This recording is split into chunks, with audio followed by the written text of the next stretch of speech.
2025 এসে গেছে। আজ এই পড়লো, ঠিক আছে, রাত 12টা 22 আর আমি জেগে আছি। তো তোমরা যারা যারা জেগে আছো ভিডিওটা ভালো লাগলে শেয়ার করবে আর যে যার খেয়াল রেখো, ঠিক আছে।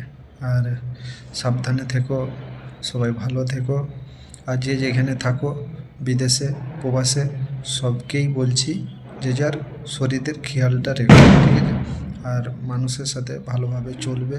আর 2025 কার কীরকম কাটে বলতে তো পারছি নি, তো তোমরা তাহলে কমেন্ট করে জানাবে 2025 কীরকম কাটলে আর কাটবে, তোমরা সেইটা কমেন্ট করে জানাবে, ঠিক আছে। তো চলো ভিডিওটা শুরু করা যাক।